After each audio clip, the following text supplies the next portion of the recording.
first of all, Weisbrod or Weisbrod? Brod. It is Brod. Because Yeah, I hear is. Casey say that, but I hear almost nobody else say Weisbrod. Like that. Well, I think Max came here, obviously. We have the same last name, and, like, we don't really correct people. Because, like, people always say it wrong. I hear, like, Weisbrod. Weisbrod? Yeah, I don't really care. Ridiculous. Yeah, I don't really. At this point, I'm just, like, sometimes I forget how to say it. Like, people ask me, and I'm like, I don't know. But, yeah, Weisbrod. Jacy Weisbrod. Yep. The junior guard out of lacrosse.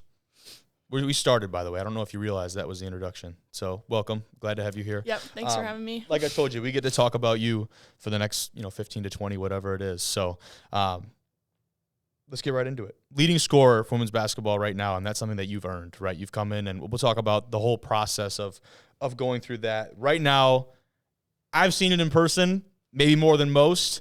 There's not a spot on the floor that, isn't dangerous when the ball is in your hands, and that's something that you've earned the respect of the opponents in the GLIAC, of your teammates, coaches alike.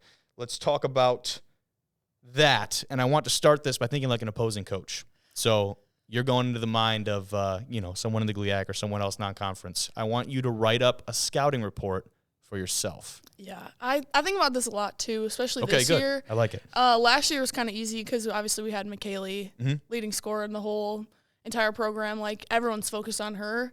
So it was kind of easy for me just kind of like spot up and shoot. Like, Sure. McKaylee get the ball, double team, and I'll get the ball. But, like, this year it's a little different because, Casey and Coach Casey and Coach Jordan told me, like, teams are probably going to be focusing on you. Absolutely, And obviously I'm a three-point shooter, and I kind of was easy to take away at the towards the end of the year last year. So I was just kind of like, I need to figure out ways to be, like, better. So I think obviously last year the scout on me was just don't let her touch the ball, kind of run her off. Like, she can't really dribble. She can't really dribble with her left. So I've been working on that a lot more. But, yeah, I would say teams have really been not letting me catch. I think that's been a big thing for almost everybody we play. So I think. Yeah, run me through, like, strengths, weaknesses. How do we take her out of the game? Yeah. If you're an opposing coach, you got a week to prep for you. What do you do? I really think, I'm just not the quickest. Like, I've never been fast in my life. Like, I've always kind of been like this. I'm not someone who's going to beat you off a backdoor cut, really. Sure. I'm not super fast, run you down, like, the court, but I think my timing is what's, like, kind of benefits me. I kind of know where to go and catch the ball. I think we talk a lot about hunting my shot, like getting in the right place. I'm not going to beat anybody in a race.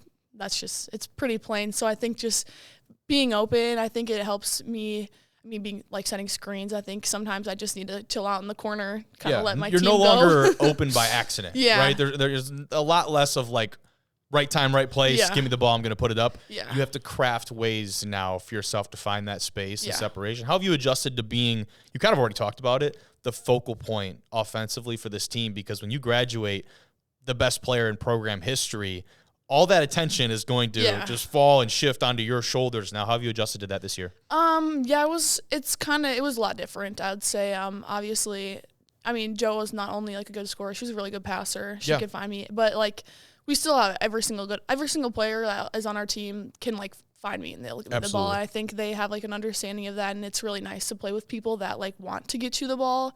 And sometimes when we go into halftime, I get, like, a shot or two up. They're like, okay, what do we need to do to, like, get you in? That's really, like, awesome to hear as someone, like, my teammates really trust me and they support me and they want me to shoot. So, like, that makes me want to shoot. So I don't know. I think it's just so fun playing with so many people that, like, really want me to get the ball. And Coach Casey, obviously, Coach Jordan, we try to run plays and stuff. And I don't want the ball sometimes. Sometimes I just want to set a good screen. Like, sometimes just, like, light somebody up, set a good screen, get someone else open. I like doing that. I think I just like winning more than, like, trying to score 30 points a game. And I feel like that's what we've been pretty good at so far. Second in the conference. I would agree. Yeah, I would say the stats would say so. I would agree. And let's talk about the winning is not exclusive to Northern. In high school, you did it all. I got the list. 2-time first-team All-State. You were the MVC Player of the Year, 2019 State Champ, 2022 Lacrosse Tribune Player of the Year. How do you sum up your high school career? I played behind so many good players. I don't know if you're familiar with Lexi Donarski. She's at North Carolina right now. There's another one. It sounds like. Yeah, she was All-American. She was really good.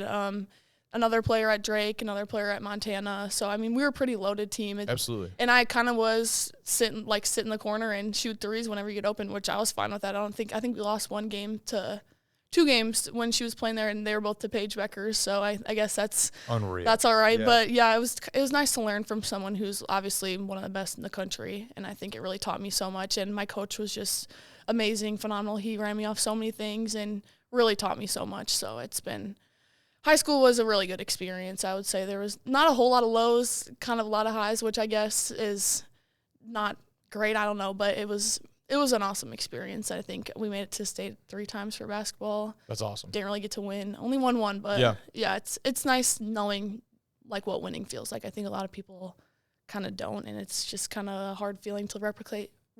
So yeah, playing on that stage is something you can't I mean, do that any other way other than just doing it. Now, I'm curious though, with a roster like that, I mean, you just rattled off some big names that go on to some big programs respectively. Yeah. And did you feel that pressure to go to a larger program directly out of high school to almost maybe internally or externally, because you're obviously evaluating yourself to the people around you? What was that pressure like? Yeah, I think we had another girl who went to Minnesota State Mankato. She was a national champion last year. So, I mean, there's good D2 representation, but obviously when you're sending so many girls off to D1 schools, it's kind of like, okay, well, I kind of want to do that too. And I think I do think, you're right. There was a little pressure to put myself at a D1 program.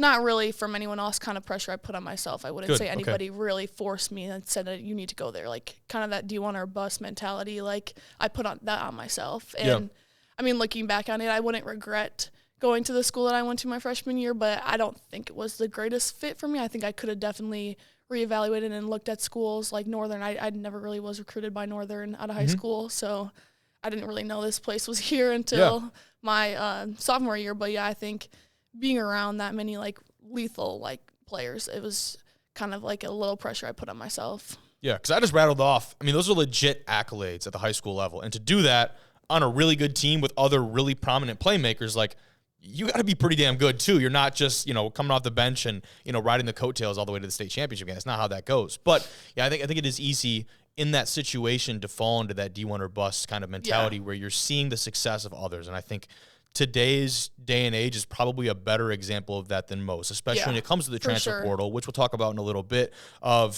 You go on Twitter and you go on these, for football it's Twitter, but for other sports maybe Instagram, whatever, and you see all the success stories. Yeah. Right? All you see are, I'm blessed to receive, I'm blessed to commit, and what you don't see are the thousands of people playing probably their last bit of collegiate sports that are either in the portal or looking for another opportunity that just aren't going to get it. Mm-hmm. So out of high school, Northern Colorado, talk to me about your time as a Bear. What did you learn in that year? It was definitely that was, I think I said, like, coming off of high school, a lot of highs in high school, and then kind of, like, hit a low pretty fast. I think maybe I could have been more prepared for that lows. I think that was one of the first time in my life where I, like, kind of really realized that, like, my mental health is something really important, and I really needed to work on that. Being 700 miles away from home, 14-hour car ride, it's kind of hard. Just trying to, like, and D1, like, you have to be there in June, so I missed my, like, last summer with my friends, which, I mean, it kind of sucked, but it was fun being out there. I loved working. I loved that hard work in the summer that you put in.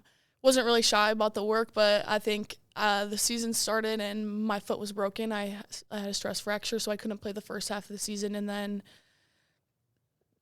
I only played, I think, 23 minutes, the rest of my freshman year. So that's hard. I mean, you go the whole summer, like you talked about, being there, being dedicated to the program and giving it your all, and then something that at the end of the day is pretty much out of your control takes that away from you. Yeah, I think, and I played on it for about a month. I kind of was told that it was fine. So as soon as I was told that it wasn't fine, I was kind of like, well, come on, I can finish. I want to play. Like, I want to play more than anything. You're there for, like, 7 months. You put 7 months of your hard work in, and then you can't play. It just kind of sucked. And being a freshman, obviously, I didn't really expect anything, but, like, I don't know. It's just, it did suck at the beginning of the year, and then being that far away from home, it was hard with little support system, but I wouldn't say I regret going there at all. I think absolutely, it made me who I am. Yeah, and then mental toughness, like, grew like 10 years within like 1 year. So I think I definitely grew a lot tougher being there. And then obviously the decision to enter the portal, that was a really hard one. I believe it. Yeah. We'll get there, but I want to stay on the thought of, you talk about the mental health. Was there a specific moment, not that necessarily broke you or had you at your lowest, but where you realized that maybe you needed to invest more in that part of your maturity? Yeah, for sure. I think I can remember it so vividly. I remember going to practice one day after my class, and like I was sitting on the ground eating like an Uncrustable, and all of a sudden I just get a huge wave of like panic I've never felt before. Really? And I was just like, what is this? Like I've never felt this so deep in my chest before. And I start like freaking out. I'm sweating. I'm like rocking back and forth. I have to go outside, call my mom, and I just couldn't stop crying. It was like I had no idea what was happening. I was like, I don't know what's going on. I have to practice like in 30 minutes. I don't know what to do. Mm-hmm. And I wasn't super confident that I could go and talk to maybe that was the problem. I couldn't really talk to many people. Like, that's what I was going to ask. Yeah. Is after that experience, obviously you call mom in that situation, but in your immediate at school that far away, who do you go to? Yeah, I think it ended up being my teammates. She was like, you need to go to these they were kind of older, so it was nice. They've been through it. And she's like, you need to talk to them now. And because I was like, I'm not quite sure what adults to talk to that would really understand this, which kind of did suck. But I did have amazing teammates. So, and they really helped me through it. But I've never really had panic attacks about basketball before. And that was scary because basketball is like my favorite thing in the world. And then it just became a chore every day. Kind of showing up just became like, oh, I don't want to feel this ever again. I don't want to feel like I have to be here. So I think that part just kind of really took a lot out of me. Do you think there's a piece of that comes with the performance anxiety of, yes, being there is one thing, of course, and I think every athlete has had days where you show up and you could look back on a weightlifting or a practice or a film session where you're like, maybe that wasn't my 110% best, but being there and having this thought of, if I'm not at this 105% of what I know I'm capable of, then it was a waste of a day. Yeah, pretty much. Like, because I was at a point where I needed to earn minutes. We were starting conference play. I missed entire non-conference. I think a lot of people know in basketball, your roster is pretty much set by conference, and I'm trying to enter it right then. And I'd kind of get into games for like 6 minutes at a time. So I was kind of thinking like, I need to be the best on this team, which is just unrealistic. I was a freshman at that time. Like I didn't even know, but every day where I didn't make every shot at practice, it was like a fail, or I wasn't the first done with conditioning. It was just kind of a fail in my head, and I think that really started to build up without me even realizing. And I want to talk about the transfer portal too, and I think even just 2 years ago, the transfer portal is a lot different, right? And now in the way that it operates in college athletics. And I think an undervalued, underappreciated part of the transfer portal back then, maybe in a different way it's been approached, is the stigma of leaving a team. Yeah. Right? And that's something that's changed a lot, and it's still at different places. People obviously leave for their own reasons. But talk me through that process. You talked about having some supportive teammates that it sounds like at least came to and helped you out maybe in a time of need. Talk about letting them know that decision that you were going to be leaving and how, their reaction kind of determined, your exit and your departure from, Colorado. Yeah, I think that was hard. I think the decision of me coming to terms with that I needed to get out there was pretty hard, because at first I kind of thought that was me making the wrong decision for myself. I didn't want to admit that I made the wrong decision or whatever. But I don't think that's really a good narrative to have. And I think it's not fair to you, right? It's absolutely not fair. I'm 17 years old trying to pick a school for 4 years. How do you know that? But yeah, I think my teammates were just so supportive, and 2 of them were transfers from other schools. Okay. And one of them basically told me, she's like, well, you just have to be ready to enter the portal or quit. If by the time you're in the portal, if you just have to be okay with being done with basketball. And I was like, I am. I think at that point I was like, if I don't find a school, I'm good with being done. I don't think I could do another year.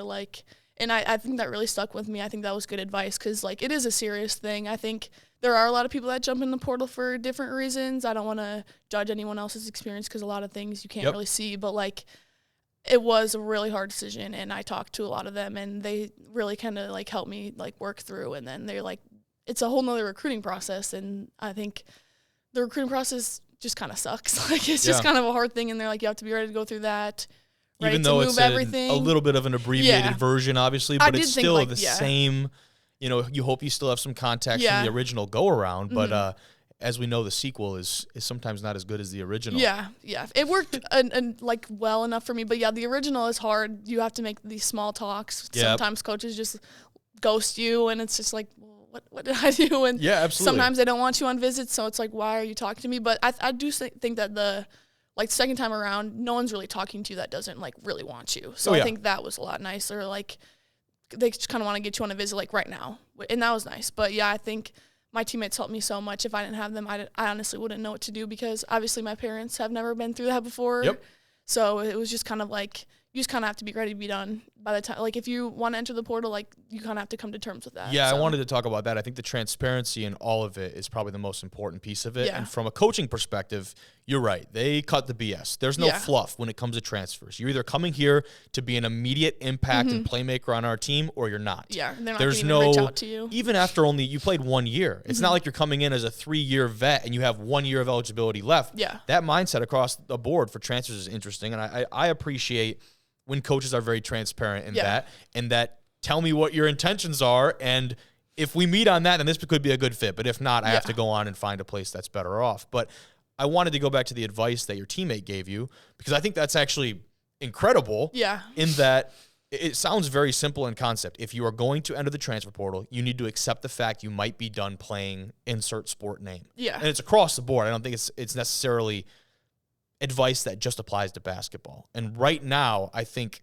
can you agree that I think athletes need that advice now more than ever? For sure, yeah. I think when I entered too, I think I had it in my mind that I wanted to play at another like D1 school, like same mindset, like D1 or bust. But like it took me a while to like be like, that's just not the right way to think. Like, and I mean, I probably could have found another D1 school to play at too, but like, my teammates were like, you have to really prioritize your happiness this time. Like, I mean, choosing school for the second time around is hard, but like, I think that's the one you want to end up at. Like, that's the one you want to graduate at. So, yeah, I think it was really good. Like, I really had to come to terms with, okay, I might not be recruited like this time. I didn't really play that much. I don't have any stats. I might not be, like, maybe no one will want me. I think I had enough people from my first time around that like reached out to me, but like not everyone has that, and things do change really fast. So I think it is important for people to know that sometimes the grass isn't always greener on the other side. So, and I think an interesting piece of that too is, one transfer, like a one-time transfer, I think that's viewed in a decent light. Yeah. As soon as you hit that second or that third school, that fourth school, the way people maybe talk or think about that when they see that, it changes, right? So was there ever a little bit of a fear of, okay, if this next school doesn't pan out, then what the heck am I going to do? Yeah, I think I did, like, I was kind of, if this doesn't work out, I think I'm just going to be done. Yeah. Like, at that point, I didn't have a great relationship with basketball, like the sport as a whole, and I kind of just told my parents, like, okay, I'm just going to give it a try. Like, if I don't like it, I'm just going to be done. I'm not going to try anymore. And basketball was a huge part of my identity before, and I felt like it was, like, kind of the worst part of me at that point. So I kind of was like, whatever, if I don't like it, I'm done. And I think that's probably was a good mindset for me to have. I didn't put a whole lot of pressure on me trying to, like, make it a great place from, like, a great, I don't know. Which is a very different mindset than you had going into it in the first place, right? If I didn't like it, originally you might have said, okay, I need to work harder. Yeah. And I need to go and achieve more and overcome. Yeah. Which, in a lot of ways, that's good advice. Yeah. But for this circumstance, to your point, it's like, if it's not making me happy, if it's drawing away from the other aspects of my life, maybe it's something I should really seriously consider cutting out. Yeah, I think I was not gonna just come here and like kind of ride the wave of, oh, I'm a D1 transfer. Absolutely, I came here, I got in the gym every day. Obviously, Max was here last year. He helped me a lot. I wanted to be the hardest worker on the team, basically. I think that's my mindset almost everywhere I go, and I was gonna give it my best shot. But yeah, like you said, like, I wasn't going to put too much pressure on it working out, because if it didn't, then I think I would have had enough. But, I mean, thank God it did. Yeah, absolutely. Yeah, I would say so. But it's nice to hear it from your perspective and not mine. We talked about leaving a team in a group of teammates. What's it like joining one and being the odd person out for just a little bit? It seems like that didn't last too long, but talk to me about those first initial kind of meetings with the team. Yeah, it was interesting. My freshman year, there were 8 or 9 or 10 actually new people. So it was like, if you're a new person, you're kind of the majority. You're not the minority anymore. Here there was like 2 or 3 people that left, and I think there was only 3 people that came. So I wasn't the minority. All these girls have been playing for 3 years. I wasn't used to that at my old school. There was not those like 3-year-long bonds. Everyone knew that they all like said these stories. They were talking about their old teammates, and I was just sitting there for like the first 2 months. I'm like, I don't know what you're saying, or like talk about people on another team, like, oh, this person on the football team, like, and I have no idea who trying you're to connect like. the dots Yeah, here. I'm Yeah, trying it's to like really put names to faces here. Watching like a Game of Thrones, like Yeah. people would have like the whole family tree up, and you got to figure out who's related to who. Yeah, like it was something else here, especially at Northern. Like I feel like the athletes are such a tight knit community. Like everyone talks to everyone, which is honest. It's just so awesome. Like I didn't have that at my last school, but yeah, it was hard for the first 2 months. I would say just trying to figure that out, but like within the first couple days of me coming here, like pretty much accepted me, and I think a lot of teams wouldn't have done that. I think sometimes some people get threatened. I wouldn't want to say I'm a huge threat, but like I think just the whole title, like I said, like a D1 transfer or whatever, coming to a D2 school. You could be perceived as that, not necessarily. Or like necessarily. think she's too good to be here, like that type of thing. But like they weren't like that at all. I think the girls on our team last year and this year, it's many of the same people. It was just like a huge like welcome, like open arms. Like they were just here for me right away, and it just felt like home. Like even on my visit, it felt like home. It was. That's good. Yeah. That's what I was going to ask is what outside of basketball made this a good fit for you in your eyes? Yeah, I think I talked about Max already a couple times. I don't want to hype him up too much, but he was a big don't let his hype get too big. Yeah. But having someone that you're familiar with, family here, like that's got to be a big piece. Yeah, he was huge. Like I originally came on my visit, I didn't even really know. Like I said, I wasn't really recruited by Northern, so I didn't really know a whole lot about the school. I just knew that he had a great year here, and obviously it fit really well for him. And he kind of reached out to me when I was in the portal, him and my uncle. And he's like, I'm going to talk to the women's coach. And I was like, you don't have to do that. Like, I can reach out to her. No, I'm talking to her. And so he talked to Casey. Yeah, and so did my Uncle Craig. He talked to Casey. And so she kind of called me, and she's like, talk to your cousin. He said, you're coming here. And I was like, this is my first time talking to you. I don't know anything about that. But she's like, you want to come for a visit? And I was like, well, yeah, might as well. You know, right. Even if I don't like it, I get to see my family. Like, I get to see Max, get to see my mom and my dad. So, sure. Yeah, that was nice. But, yeah. My visit was just, like, special, too. It just felt like home. Like, these girls, I kind of miss being in the Midwest. I think it's kind of a different, like, mindset, mentality, but I kind of miss that Midwest nice from people, and it was just nice. It's real. Yeah, it was nice being here for that little bit, and on my way back, I remember I was in the Detroit airport. I just flew from Marquette to Detroit, and I called my parents, and I was like, I'm done with all this recruiting. I want to commit there now. That's cool. And they're like, are you sure you don't want to see anything else? And I was like, no, I'm done. I need to talk to her. I really liked everything that she kind of promised me and everything that she was as a coach. I was like, I just need this. Like, it's going to be a breath of fresh air. I need to do this now. So it's cool to hear you had that moment. Like, like the come to Northern moment of like step on campus. Yeah. This is it. I found it. Not everyone experiences that, but it's neat that you had that. Yeah, it was nice by myself in the Detroit airport. I remember I got like Chick-fil-A or something, and I was like, I have to do it. I have to study for my final right now.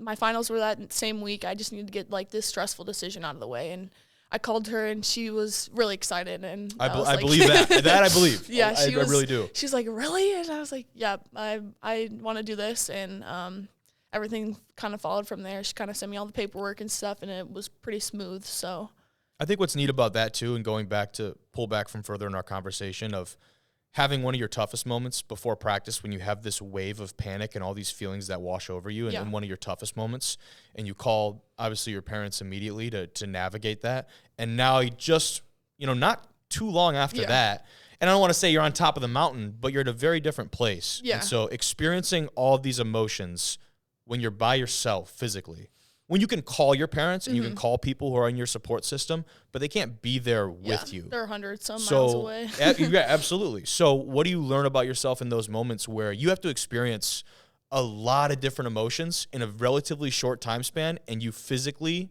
even though it might not sometimes feel like it, you physically are alone right there? Talk about what you learn about yourself in those moments. Yeah, I think I just learned, I don't know, so much from that year, especially being so far from home. Like, a lot of things were, I was by myself. I went through a lot of those things by myself. I kind of had a little stigma reaching out. I didn't want people to think I was weak, which is just not a good mindset to have at all. But that's real, and that you're not the first. You won't be the last to feel that way. Yeah, right? and I think learning to throw that mindset away was just the best possible for me. But, yeah, I think having a coach kind of screaming, be excited on the phone.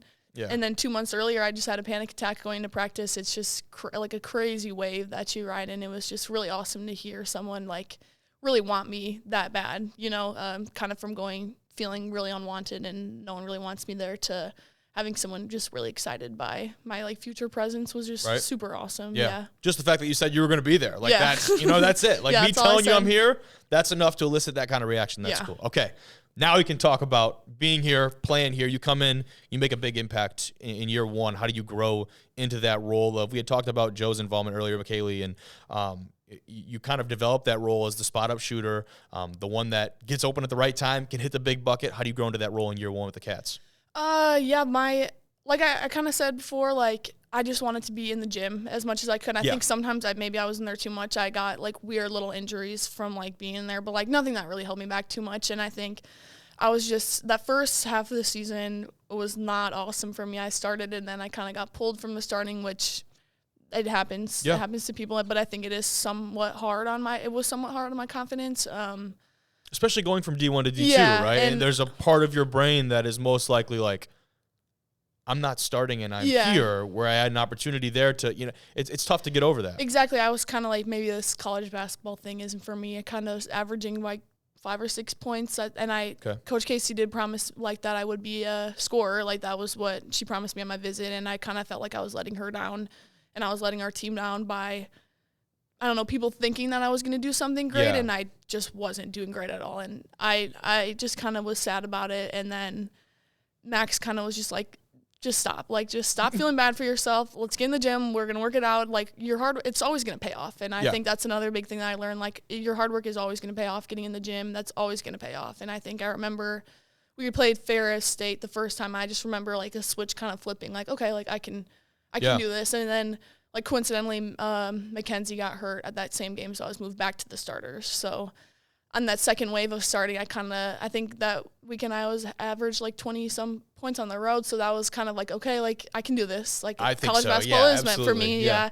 And it kind of just like started clicking from there. I think everything it just became like the game became slower. It became easy for me. Like I just began to see things that I wasn't really seeing before. So and it just takes a little push of someone being hurt or someone not being able to, be there, and you get elevated for, again, something outside of your control. Yeah, and those are the tough things to deal with sometimes. But I'm curious to know, when you talk about the expectations and like having that feeling of maybe letting people down, do you think your perceived version of their expectations for you, do you think that was much higher than what in reality they actually were? For sure. I think I put a lot of pressure on myself for some reason. I don't know why. And even this year, I do a lot too. It really doesn't come from my parents. My parents are never the type to take me out of the game and start screaming at me. Like they would never do that. Like they are always like, I tell them I have a terrible game. Well, at least you did this. Like they are not the type of people to put pressure on me. Pick you up.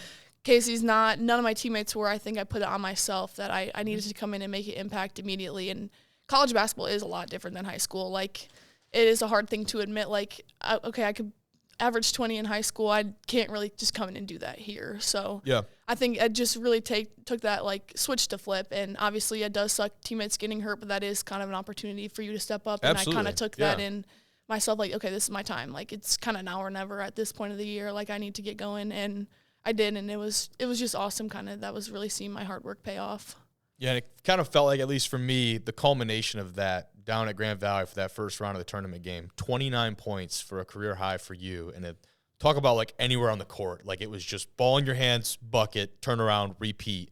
That had to feel a really gratifying way of all the hard work and all the extraneous stuff that you do. And you mention all of that culminating in kind of one moment. Yeah, that was awesome, that game. I didn't even really realize. Sometimes subconsciously I keep track of like how many points. Like I don't really love doing that, but you can't really turn it off. It's like, okay, well, whatever. I thought, especially threes, I'm like, okay, at the end of the game I know how many I hit. And I thought I was at 8, and then they pulled me, and I talked to Kennedy on the bench, and she was like, you just had a career high? And I was like, no, I didn't. I just had 26. And she's like, no, you had 9 threes. And I was like, oh, because I knew the record. I knew that was the record. Casey told me that like a couple games ago, and that was always my. That's like, what we were waiting on too. Yeah, that's what we were waiting on, was one more. Yeah, kind of the joke was like, you're gonna have 10 here or whatever. And so, yeah, that was nice. And knowing that I tied it, and also that being a big game, none of the girls on that team had been to the tournament before, so that was, I mean, bigger stage than I kind of realized, and it just didn't really feel like it, I guess.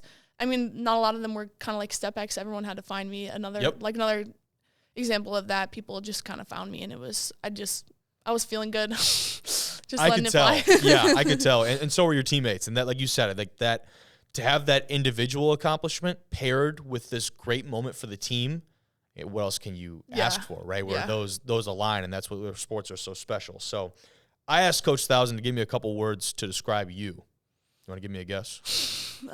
She was very nice. Oh, okay. I was going to say probably like sarcastic. Sometimes she calls me sassy, but she omitted that from this list. I didn't make the cut. That's surprising. But it's just two. The first one was determined, and I think we've honestly talked a lot about that already. The second one was goal-oriented. And I think that's a cool way to describe someone in your situation where we've talked a lot about expectations. And the expectations that you set for yourself, those are goals, right? And sometimes internally those goals are pretty far out of reach. Yeah. And they're much harder to attain than some of the ones that are set on from external factors, right? Yeah. That's nice of her to say. I'm shocked that Sassy didn't make that list sometimes.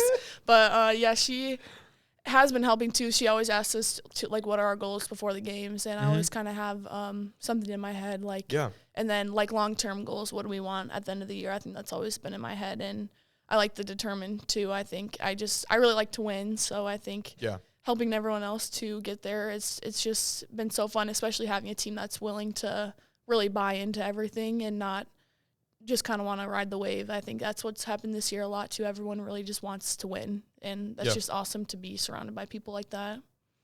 You guys have a lot of depth this year, and I think that's something that separated, this team from teams in the past. But I'm curious to know your relationship with Coach Thousand in particular. How has that changed, evolved, and grown over the last, year and a half and some change? Yeah, I think obviously coming here, she's a different coach. I've never really had a coach like her. Kind of my high school coach was not to say negative, but he did expect it, and he was more of like a kind of get on you, and I really appreciated that. Different style. Yeah, different style. He was an awesome coach, but she's just a little different than that.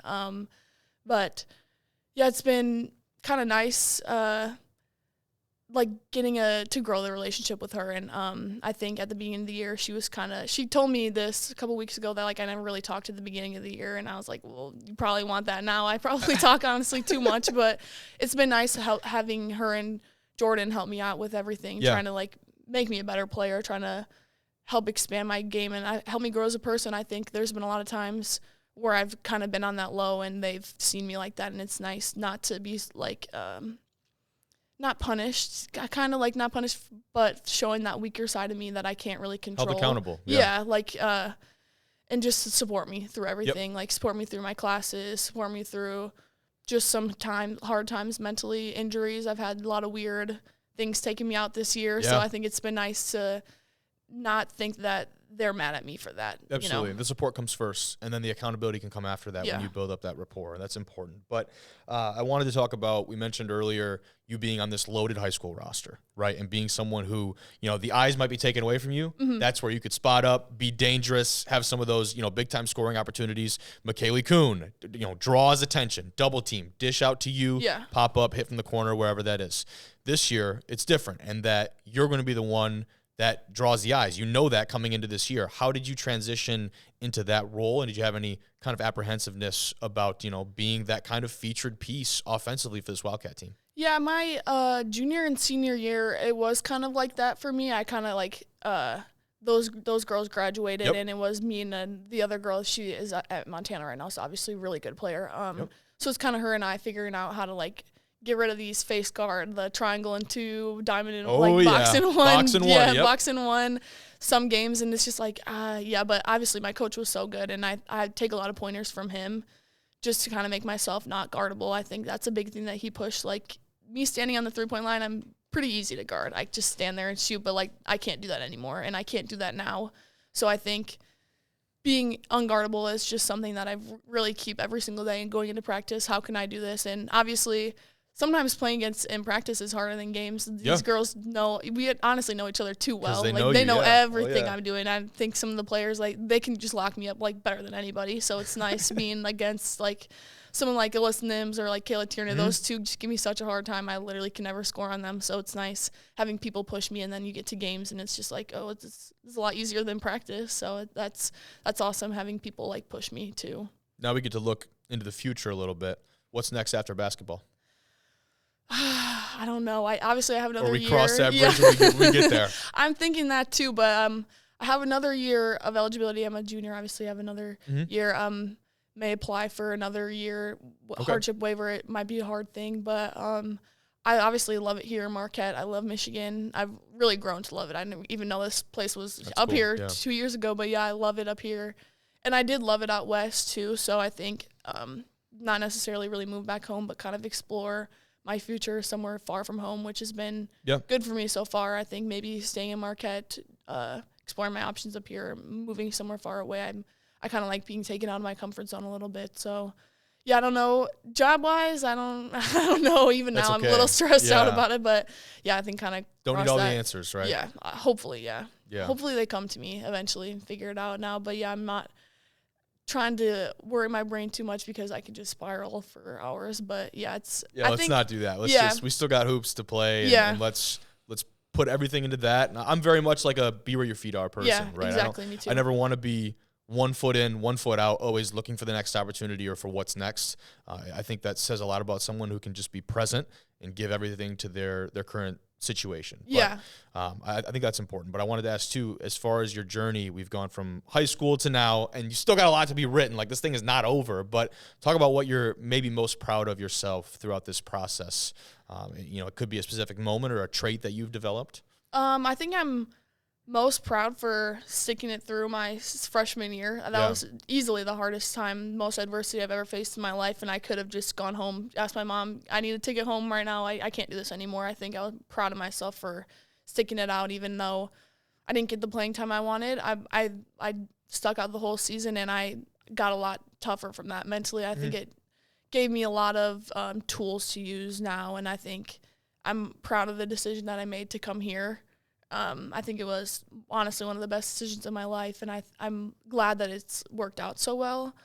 But yeah, I think I like being where my feet are right now, and I'm not too worried. I know that I'm a hard worker. I think even in my career, like any career that I choose to go on, I think I'm not too worried about it because I am someone that wants to give my all to everything. So yeah, I think I don't know. I just be where my feet are right now. Try to finish out this season the best we can. We're in a pretty good spot right now. I don't really want to slip from there. Yeah, so absolutely. Last one for you. Talk about direction of this program and what the future of NMU women's basketball looks like in your eyes. I am very hopeful, I would say. I obviously have been here for 2 years now, so I can't really speak like too much to what the program has been. My understanding kind of was near where we are now, kind of like a middle pack GLIAC team, and now we're top 2 in one of the best conferences in the country, right under the number 1 team in the nation, which is, I think it's a pretty good spot to be sitting. I know, I really hope we get another chance to play Grand Valley here soon again, but I think I'm hopeful. I think once you get up there, you start getting more interest from people that are pretty good girls, obviously. Stay up there, right? Yeah. That's the challenge. Staying, not trying to slip, but I mean, not saying that any of the girls now are. Oh, absolutely, yeah. But obviously they worked super hard to get here, and I think once you stay there and you start building this solid foundation, I'm excited to see what it has become. I'm excited to get new recruits in. Obviously, we're losing a lot of key pieces next year. I think it's just going to be really important to try to stay up at the top and not really be satisfied with being in the middle anymore. Yeah. And now you get to be, we talked about all the influential teammates that you had, especially that freshman year. You get to be on the other side of it. And hopefully you don't have to help any of the younger athletes navigate some of those feelings that you've gone through, but all those experiences prepare you to deal with that maybe for those incoming freshmen and transfers and otherwise. Yeah. Yeah, I'm excited. It's a neat deal. Yeah. It is full circle. Yeah. But that's all I got for you. You've been awesome. Thank you so much. Thank you so much, Jacy.